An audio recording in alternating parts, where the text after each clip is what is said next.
प्रधानमंत्री नरेंद्र मोदी ने बिहार के नवादा में की चुनावी रैली। पीएम ने कहा, पिछले 10 वर्षों में सरकार ने लिए कई महत्वपूर्ण निर्णय। पूरी दुनिया में भारत का बज रहा डंका, ये आपके एक वोट के कारण हुआ संभव।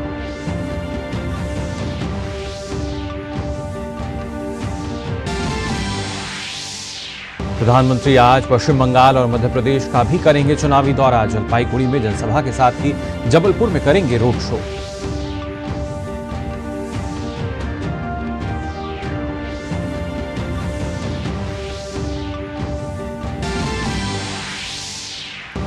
भाजपा अध्यक्ष जेपी नड्डा ने तमिलनाडु के अरियालूर में जनसभा को किया संबोधित। गिनाई केंद्र सरकार की उपलब्धियां। राजस्थान के कोलायत में रक्षा मंत्री राजनाथ सिंह ने केंद्रीय कानून और न्याय मंत्री अर्जुन राम मेघवाल के साथ विजय संकल्प सभा कार्यक्रम में की शिरकत। वहीं कांग्रेस समेत अन्य दलों ने भी लगाया एडी चोटी का जोर।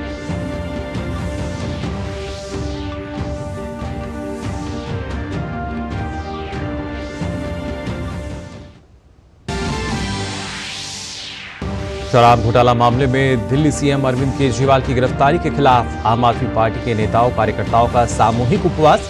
दिल्ली बीजेपी ने शराब से शीश महल अभियान के तहत आपके खिलाफ किया प्रदर्शन। कहा, एक दिन के उपवास से उनके पाप का नहीं होने वाला पश्चाताप।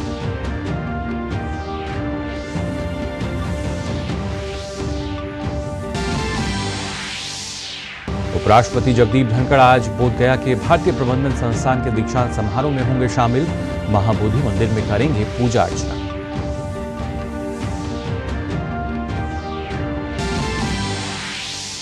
और आईपीएल में आज मुंबई इंडियंस का दिल्ली कैपिटल से होगा मुकाबला। वहीं दूसरे मैच में लखनऊ सुपर जायंट्स की गुजरात टाइटंस से होगी भिड़ंत। वहीं कल राजस्थान रॉयल्स ने आरसीबी को 6 विकेट से हराकर दर्ज की अपनी चौथी जीत।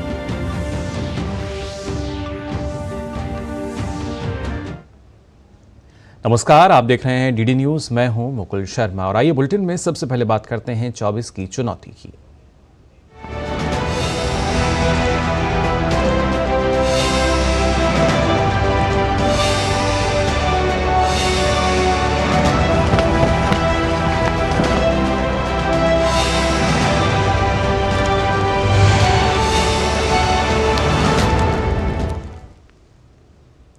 प्रधानमंत्री नरेंद्र मोदी ने बिहार के नवादा में विशाल जनसभा को संबोधित किया। प्रधानमंत्री ने मगध की धरती को नमन करते हुए कहा कि नवादा से हमेशा भाजपा एनडीए को भरपूर आशीर्वाद दिया है। पीएम ने कहा कि जनता का उत्साह बता रहा है कि पूरे बिहार में एनडीए का परचम लहराने जा रहा है। प्रधानमंत्री ने कांग्रेस, राजद और इंडी गठबंधन पर करारा हमला बोला। पीएम ने बिहार में जंगलराज के दौरान महिलाओं की असुरक्षा की याद दिलाते हुए कहा कि एनडीए ने राज्य को उस स्थिति से बाहर निकाला है। पीएम ने कहा कि इंडी गठबंधन के पास ना विजन है ना विश्वसनीयता। साथ ही पीएम ने कहा कि दिल्ली में जो लोग एक साथ खड़े होते हैं, अलग अलग राज्यों में वही एक दूसरे को गाली देते हैं। पीएम ने कहा कि पिछले 10 वर्षों में देश में जितना विकास हुआ है उतना आज़ादी के बाद 6 दशक में नहीं हुआ था।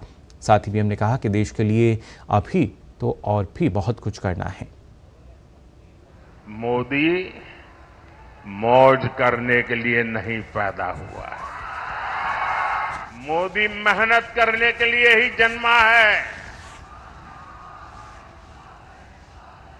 और वो भी 140 करोड़ देशवासियों के लिए। अब तक बहुत हुआ है, बहुत किया है, लेकिन मोदी का मन तो यही कहता है कि ये तो अभी ट्रेलर है, इतने से हमें रुकना नहीं है। अभी तो गाड़ी टॉप गियर में ले जाना है, अभी तो रनवे पर है, नई ऊंचाइयों को पार करना है। इसके साथ ही प्रधानमंत्री ने मोदी की गारंटी पर प्रतिबंध लगाने के विपक्ष के बयान की आलोचना की। प्रधानमंत्री ने कांग्रेस अध्यक्ष मल्लिकार्जुन खड़गे के उस बयान पर भी कटाक्ष किया जिसमें उन्होंने 370 हटाने का जिक्र देश के अन्य हिस्सों में करने पर आपत्ति की थी। पीएम ने कहा कि जम्मू कश्मीर भारत का हिस्सा है और उसके लिए देश भर के जवानों ने बलिदान दिया है। पीएम ने इस बयान को टुकड़े टुकड़े वाली सोच बताया। प्रधानमंत्री ने कहा कि इंडी गठबंधन की मानसिकता सनातन विरोधी है। साथ ही प्रधानमंत्री ने कांग्रेस के चुनावी घोषणा पत्र पर कटाक्ष करते हुए उसे तुष्टीकरण पत्र बताया। इंडी गठबंधन वाले सनातन धर्म को समाप्त करने की बात करते हैं। इंडी गठबंधन वाले भारत के एक और विभाजन करने की बात करते हैं। कांग्रेस पार्टी के नेता खुलेआम बयान दे रहे हैं कि वो दक्षिण भारत को अलग कर देंगे। 2 दिन पहले कांग्रेस ने जो अपना घोषणा पत्र जारी किया है उसमें भी मुस्लिम लीग के विचारों की छाप है। कांग्रेस ने घोषणा पत्र नहीं, तुष्टीकरण पत्र जारी किया है। प्रधानमंत्री ने कहा कि उन्होंने देश को जो गारंटियां दी उन्हें पूरा भी किया। पीएम ने अयोध्या में भव्य राम मंदिर निर्माण का भी इस दौरान जिक्र किया। मोदी ने भारत को आंख दिखाने वालों को सबक सिखाने की गारंटी दी थी। नतीजा, जो भारत को आंख दिखाते थे अब वो आटे के लिए भटक रहे हैं। मोदी ने गारंटी दी थी कि अयोध्या में रामलला का भव्य मंदिर बनेगा। आज अयोध्या में भव्य राम मंदिर का शिखर आसमान छू रहा है। जो 500 वर्षों में नहीं हो पाया, जिस राम मंदिर के निर्माण को रोकने की कांग्रेस और आरजेडी ने बरसों तक कोशिश की, वो राम मंदिर बनकर तैयार हो गया। बिहार के नवादा में सार्वजनिक रैली को संबोधित करते हुए मुख्यमंत्री नीतीश कुमार ने जनता से पिछले वर्षों में हुए विकास की चर्चा की। नीतीश कुमार ने कहा कि केंद्र की मोदी सरकार से बिहार की उन्नति के लिए लगातार सहयोग मिला है और आगे भी बिहार को विकास के नए मुकाम तक पहुंचाने के लिए काम होता रहेगा। केंद्र का कितना ज्यादा सहयोग मिल रहा, हर प्रकार का सहयोग केंद्र के सरकार से जिसकी हम लोगों ने चर्चा की। कितने जगहों पर सड़कों का बहुत तरह का काम, अनेक तरह का काम किया जा रहा। तो इसीलिए इन सब चीजों को याद करिए। आदरणीय प्रधानमंत्री जी जो काम करवाते हैं पूरे देश में और बिहार में, उसको याद करिए। हम सब लोग मिलकर के बिहार में जो काम कर रहे हैं उसको भी याद रखिएगा और मिलजुल करके हम लोग इसको और आगे बढ़ाएंगे। वहीं भाजपा के राष्ट्रीय अध्यक्ष जेपी नड्डा तमिलनाडु के चिदम्बरम में भाजपा उम्मीदवार पी कार्थियाचिनी के समर्थन में सार्वजनिक बैठक में शामिल हुए। इस मौके पर एक जनसभा को संबोधित करते हुए उन्होंने कहा कि प्रधानमंत्री नरेंद्र मोदी के नेतृत्व में देश विकास की ओर तेजी से बढ़ रहा है। Under the dynamic leadership of Prime Minister Narendra Modi ji, the country has taken a long leap in development. You will be happy to note that India in 2019 was the 11th economic power in the world. But even after the pandemic of Corona and the Ukraine war, under the dynamic leadership of Prime Minister Modi, India has defeated Great Britain, who ruled us for 200 years, and now India is the 5th largest economy in the world. Bhajpa अध्यक्ष ने आर्थिक क्षेत्र में देश की तेजी से विकास की बात भी कही। उन्होंने कहा कि पहले जहां देशवासी मेड इन चाइना फोन का इस्तेमाल करते थे, अब वह मेड इन इंडिया फोन का इस्तेमाल कर रहे हैं। In electronics, our production and exports has increased by 6 times. In 2014, you used to carry a mobile phone which used to say made in China. Today you are carrying a mobile phone which it is written made in India. 97% of mobiles are being produced and manufactured in India. Bhajpa के प्रवक्ता सुधांशु त्रिवेदी ने कांग्रेस पर निशाना साधा है। सुधांशु त्रिवेदी ने कांग्रेस के अध्यक्ष मल्लिकार्जुन खड़गे के धारा 370 पर दिए गए बयान की निंदा करते हुए कहा कि कांग्रेस क्षेत्रीय ताकतों को समूह है जो कि राष्ट्रीय दल होने का दावा करती है और खड़गे के इस बयान से उनका ये दावा भी खारिज होता है। कांग्रेस के अध्यक्ष श्री मल्लिकार्जुन खड़गे जी राजस्थान में ये बोलते हैं कि धारा 370 हटने से यहां कौन सा फर्क पड़ता है, ये क्यों बोलते हैं।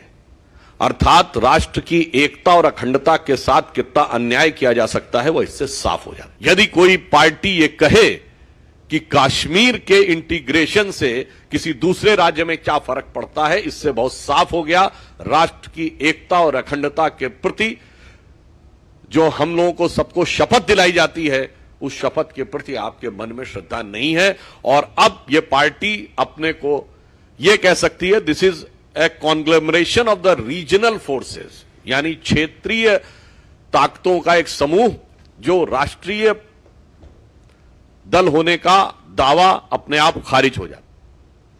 वहीं राजस्थान में लोकसभा चुनाव के लिए कांग्रेस की कैंपेन कमेटी तैयार हो गई है। इसमें पूर्व मुख्यमंत्री अशोक गहलोत और पूर्व उप मुख्यमंत्री सचिन पायलट समेत 32 नेताओं के नाम शामिल हैं। गहलोत को Congress campaign committee PCC Rajasthan का चेयरमैन बनाया गया है। राजस्थान की सभी 25 सीटों पर लोकसभा चुनाव 2 चरणों में कराए जाएंगे। पहले चरण का चुनाव 19 अप्रैल को होगा। इस चरण में 12 सीटों पर चुनाव होंगे। इनमें श्रीगंगानगर, बीकानेर, चूरू, झुंझुनू, सीकर, जयपुर और जयपुर ग्रामीण के अलावा अलवर, भरतपुर और करौली धौलपुर के साथ नागौर लोकसभा सीट पर मतदान होगा। इसी प्रकार दूसरे चरण की अगर बात की जाए 26 अप्रैल को राज्य की बाकी 13 सीटों के लिए मतदान कराया जाएगा। लोकसभा चुनाव को लेकर बहुजन समाज पार्टी के नेता आकाश आनंद आज बुलंदशहर और गाजियाबाद में चुनाव प्रचार करेंगे। आकाश आनंद गाजियाबाद से बसपा उम्मीदवार नंदकिशोर पुंडीर के समर्थन में चुनावी सभा को संबोधित करेंगे। इसके साथ ही बुलंदशहर में बसपा उम्मीदवार गिरीश चंद्र जाटव के समर्थन में रैली करेंगे। पश्चिम बंगाल के राज्यपाल सीवी आनंद बोस ने पूर्व मेदिनीपुर जिले में एनआईए पर हुए हमले पर कहा कि इस मामले को पूरी गंभीरता से लिया जाना चाहिए। उन्होंने कहा कि हमलावरों के साथ सख्ती से निपटा जाएगा। The version of NIA and then the report of the government. Then only as governor I'll be able to say anything about it for certain. What is reported is ghastly, shocking. It should never have happened. A democracy cannot afford to have such things to happen in future. The law has to take its course. The tendency of goons and antisocial elements bullying the law enforcement agencies does not bring credit to anybody down the line. We should deal with it with an iron hand. पश्चिम बंगाल में Hooghly Lok Sabha seat से भाजपा प्रत्याशी लॉकेट चटर्जी की car पर हमले का मामला सामने आया है। लॉकेट चटर्जी ने टीएमसी पर हमले का आरोप लगाया है। TMC councillor vice chairman Bajberia Shilpi Chatterjee and वहां का काउंसिलर 22 नंबर का रंजीत सरकार और बहुत सारा लोग, तो उनका नेतृत्व में ये हमला हुआ है। क्योंकि मैंने पूरा जो यहाँ का करप्शन है, माफिया गुंडा का करप्शन यहाँ पे पूरा चल रहा है, पूरा यहाँ पे जो लोग है वो मैं सामने लेके आ रही हूँ। इसलिए सब लोगों का डर है, टीएमसी डर हो गया। इसलिए मुझे मतलब मारने का मेरा मतलब ये सब कोशिश कर रहा है, मेरे ऊपर अटैक करने का कोशिश कर रहा है। वहीं भारतीय जनता पार्टी के नेता अग्निमित्रा पॉल ने पश्चिम बंगाल के मुख्यमंत्री ममता बनर्जी पर जमकर हमला बोला। अग्निमित्रा पॉल ने कहा कि जब वाम फ्रंट की सरकार थी तब उन्होंने भी सोचा था कि 34 वर्ष नहीं 340 वर्ष तक उन्हें कोई हटा नहीं सकता, लेकिन बंगाल के लोगों ने मक्खी की तरह उन्हें हटा दिया था। ममता बनर्जी क्या सोच रहे हैं कि हमारा नेताओं को गाड़ी के ऊपर हमला करके, हमारे नेताओं को अटैक करके, निश्चित प्रामाणिक जैसा हमारे मंत्रियों को अटैक करके आप ये इलेक्शन जीत जाएंगे क्या? जब वामफ्रंट था तो वो लोग भी सोचे थे कि 34 बरस क्यों, 340 बरस उन लोग को कोई हटा नहीं पाएगा। लेकिन बंगाल के लोग ना मक्खी जैसे बैठते हैं ना, मक्खी, हम लोग ऐसे करते हैं, ऐसे हटा दिया। देश में लोकतंत्र के महापर्व की तैयारियां जोर शोर से चल रही हैं। आगामी 19 अप्रैल को देश में जिन लोकसभा सीटों पर मतदान होगा उनमें मुरादाबाद भी शामिल है। चुनाव आयोग के आह्वान पर मुरादाबाद में स्कूल के बच्चों ने रेत कला, फेस पेंट और चित्र बनाकर लोगों को मतदान के लिए प्रेरित किया। बच्चों ने रेत पर चुनाव से जुड़े अलग अलग चिन्हों की चित्रकारी की। मतदान का पर्व, देश का गर्व और मतदान हमारा अधिकार जैसे स्लोगन के साथ लोगों से वोट डालने की अपील की। कार्यक्रम में हिस्सा लेने वाले बच्चों ने कहा कि उनके क्षेत्र में 19 अप्रैल को मतदान होना है, इसलिए उन्होंने 19 मीटर लंबी पेंटिंग बनाई है। हमने लगभग फ्लैक्सी पर जो लंबी पेंटिंग बनाई है वो 19 मीटर से ज़्यादा लंबी पेंटिंग बनाई है और इसके पीछे एक मकसद भी है, क्योंकि 19 अप्रैल को है मतदान, तो हमने सोचा कि पेंटिंग्स भी इसी तरह से होनी चाहिए और उसमें जो हमने कार्टून्स और इलस्ट्रेशंस दिखाए हैं वो भी 19 से ज़्यादा ही है। आज 19 अप्रैल को जो इलेक्शन हो रहे हैं उसके लिए मतदान करने के लिए, लोगों को जागरूक करने के लिए हम ये ड्राइंग बना रहे हैं। जो 18 साल से ऊपर के होते हैं वो लगाते हैं, मतदान करते हैं। उत्तर प्रदेश के मुख्यमंत्री योगी आदित्यनाथ ने राजस्थान के भरतपुर में आज एक विशाल जनसभा को संबोधित किया। उन्होंने कहा कि ये नया भारत है जो अपने नागरिकों को सुरक्षा देना और अपनी सीमाओं की भी रक्षा करना जानता है। ये नया भारत है, अपने नागरिकों को सुरक्षा देना भी जानता है, अपनी सीमाओं की सुरक्षा करना भी जानता है। और अगर कोई सीमा की सुरक्षा में सेंध लगाने का दुस्साहस करता है तो केवल राजस्थान में राम राम शाही नहीं करते, आतंकवादियों और अपराधियों का राम नाम सत्य भी करने का काम करने का है। मोदी जी के नेतृत्व में दुनिया के अंदर भारत का सम्मान बढ़ा है। आज भारत का नागरिक कोई भी जाता है, दुनिया के अंदर उसका सम्मान होता है। सीमाएं सुरक्षित हैं, नक्सलवाद, उग्रवाद और आतंकवाद समाप्त हुआ है। 1952 में कांग्रेस ने एक दंश दिया था देश को कश्मीर में धारा 370 के रूप में। यह आतंकवाद की जड़ थी। प्रधानमंत्री मोदी जी ने, गृह मंत्री अमित शाह जी ने आतंकवाद के इस दंश को सदैव के लिए उखाड़ करके समाप्त कर दिया। कश्मीर में धारा 370 समाप्त, पत्थरबाजी समाप्त। अब भारत की सीमाओं के अंदर कोई आतंकवाद को प्रश्रय नहीं दे पाएगा।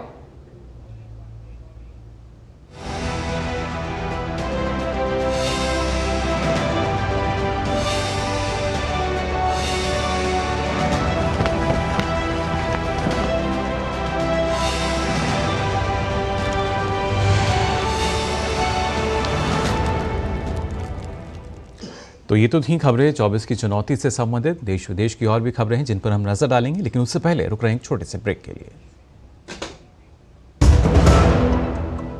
जल्दी करो यार, प्लीज जल्दी। दूसरा कोई मैच है क्या?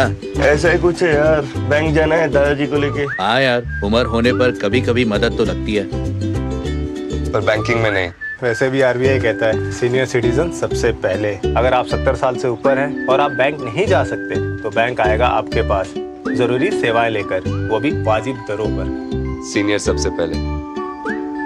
आरबीआई कहता है जानकार बनिए, सतर्क रहिए। बहाना नंबर 11, नींद पूरी करने का डे। बहाना नंबर 28, ट्रिप पर जाने का day. 39, binge watch all seasons.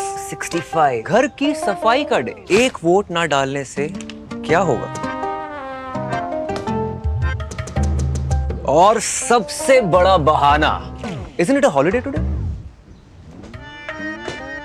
Holiday?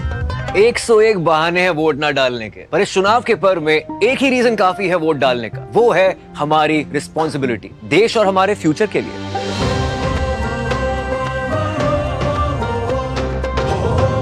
तो चलो सब मिलकर मनाते हैं इस चुनाव के पर्व को गर्व के साथ।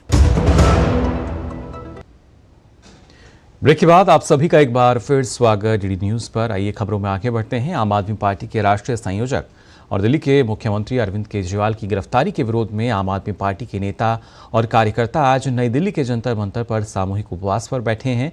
पार्टी के सभी वरिष्ठ नेता, मंत्री, विधायक, पार्षद, कार्यकर्ता और पार्टी समर्थक इस सांकेतिक विरोध में शामिल हैं।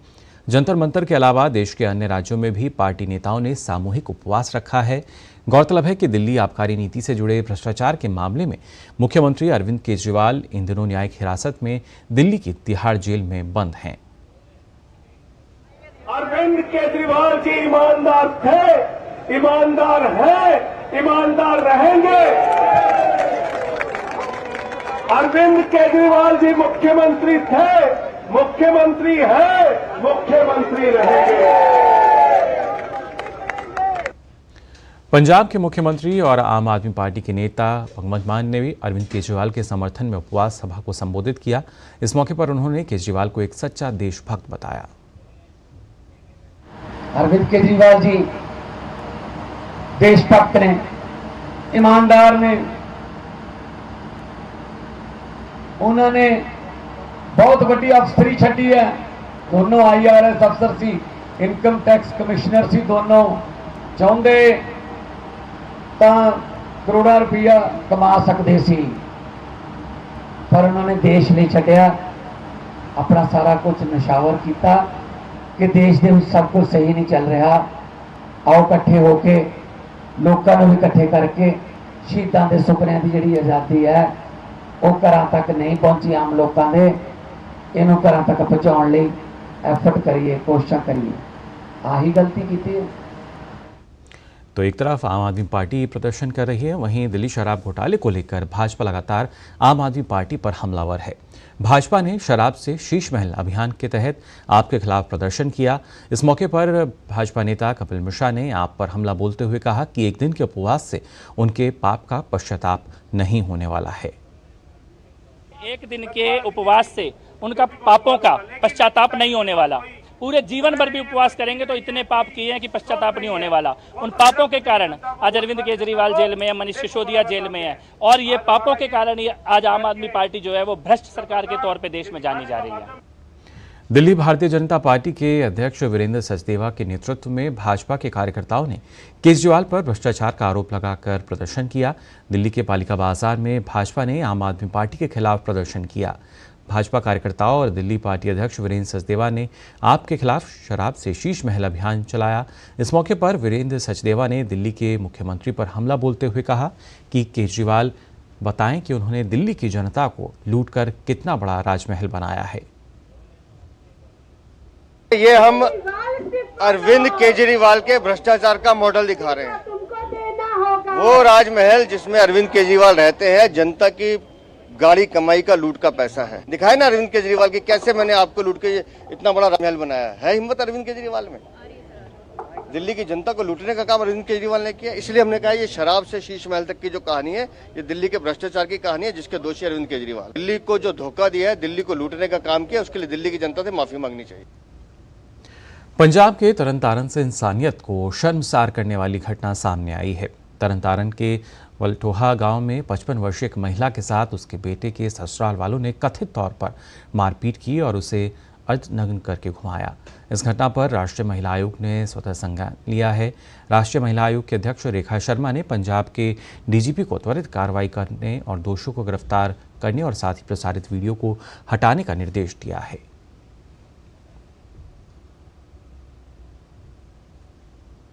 पंजाब के तरनतारन में महिला के साथ हुई अभद्रता पर भाजपा नेता सरमन सिंह चन्नी ने भगवंत मान सरकार पर जमकर निशाना साधा।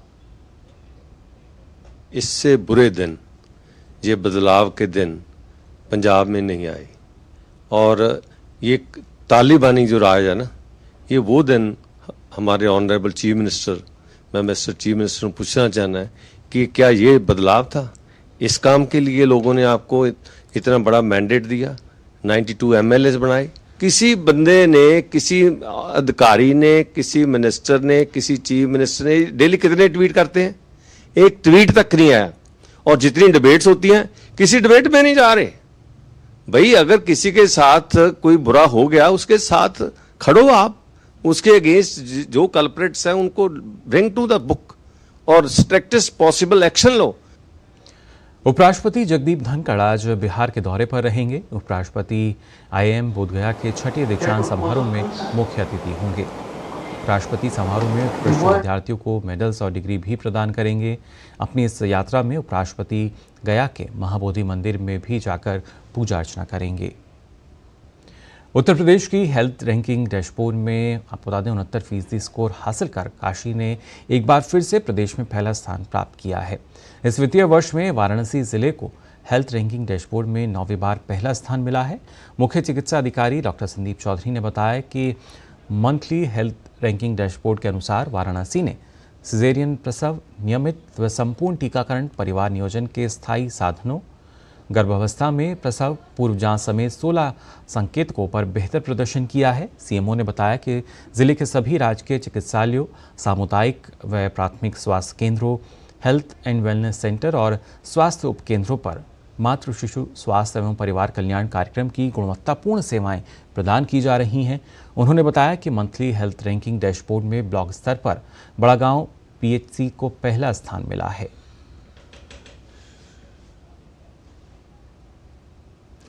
लाओस में गैरकानूनी और अवैध कामों में लगाए गए 17 भारतीय कामगारों को स्वदेश वापसी हो रही है।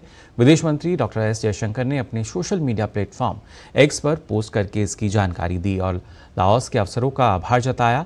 उन्होंने अपने पोस्ट में कहा कि मोदी की गारंटी देश विदेश सभी के लिए काम करती है।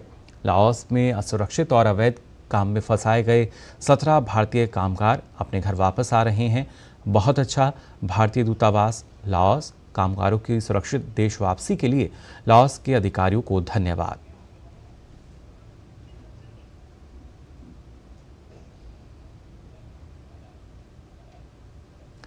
और खासतौर से अगर बात की जाए बिहार के नवादा की, जहां आज प्रधानमंत्री जो हैं एक जनसभा में शामिल हुए।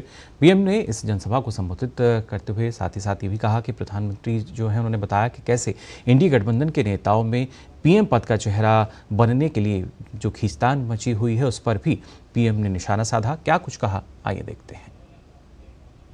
कल दिल्ली में कुछ लोग बता रहे थे, क्योंकि मैं देख रहा हूं कि ये इंडी गठबंधन इस चुनाव के मैदान में कहीं नजर नहीं आ रहा, उनके नेता नहीं आ रहे हैं।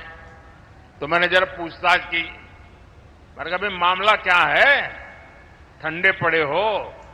वैसे उनके एक नेता ने बयान भी कर दिया कि हमारे लोग बहुत सुस्त है, ठंडे है, कुछ करना नहीं चाहते। तो उन्होंने कहा कि इंडी गठबंधन की वरिष्ठ नेतागिरी में पिछले 15 दिन से बहुत तूफान चल रहा है। तो मैंने कहा क्या तूफान चल रहा है भाई?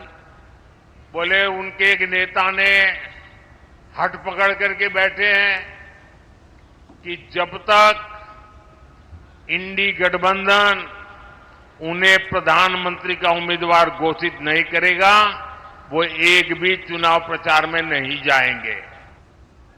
अब ये हाल है उनका, वो बता नहीं पा रहे हैं उनका नेता कौन है, और वो अंदर अंदर लड़ रहे हैं। और इंडी गठबंधन वाले कहते हैं कि भाई अभी नहीं, चुनाव नतीजे आने के बाद तय करेंगे। अब वो अड़ करके बैठ गए हैं और वो कहते हैं जब तक मुझे नेता घोषित नहीं करोगे मैं कोई रैली करने वाला नहीं हूं। अब ये समझा रहे हैं, पता नहीं समझ जाए नहीं समझ जाए, लेकिन ये हाल है उनका। तो प्रधानमंत्री विपक्ष पर यहाँ चुटकी लेते भी नजर आए कि कभी कभी इनके जो उम्मीदवार हैं वो लगातार बदले जाते हैं हर घंटे, और खासतौर से अभी तक पीएम पद के जो दावेदार है वो भी यहाँ नजर नहीं आता। फिलहाल बुलेटिन में बस इतना ही, लेकिन देश और दुनिया की तमाम खबरों के लिए आप देखते रहिए डीडी न्यूज़। मुझे दीजिए अनुमति, नमस्कार।